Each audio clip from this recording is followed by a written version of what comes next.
Un autre soutien aux initiatives du chef de l'État. Les vives de la région de l'Est sont prêtes à aller au front pour lutter contre le terrorisme au Faso. Fada donne ainsi son OK pour le recrutement des volontaires, mais des textes, il a pour encadrer le processus. C'était hier à la faveur de la conférence régionale de l'Est. Désiré Ilboudou, Aruna Mare. Un sursaut patriotique pour sauver la nation en péril. C'est le message de la délégation gouvernementale livrée aux forces vives de la région de l'Est à cette conférence. Un direct qui se tient suite à l'appel du chef de l'État pour la défense populaire du territoire.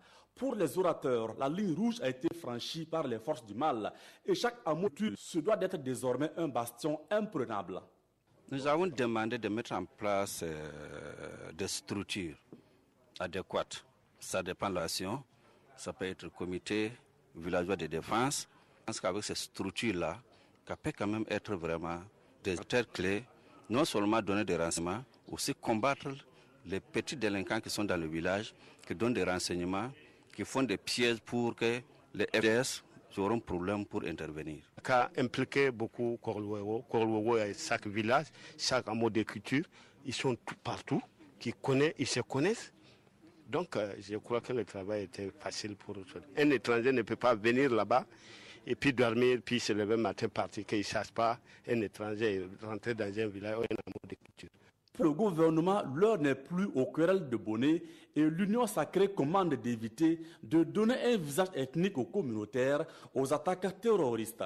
Des balises seront bientôt posées afin d'encadrer l'appel du président du Faso au volontariat pour sauver la patrie. Au niveau de l'Est, on a trouvé des populations déterminées, engagées, puisque le mot essentiel que nous retenons ici, c'est que, selon leurs témoignages, d'ailleurs, ils devaient même se mobiliser sans même qu'il y ait un appel de la part du président du Faso.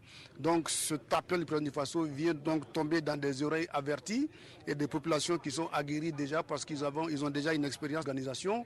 Ils n'attendent que l'accompagnement du gouvernement. La délégation gouvernementale rassure que les pistes de solutions mises sur la table ne resteront pas dans les tiroirs. Ces propositions seront discutées en haut lieu pour une meilleure sécurisation du territoire national.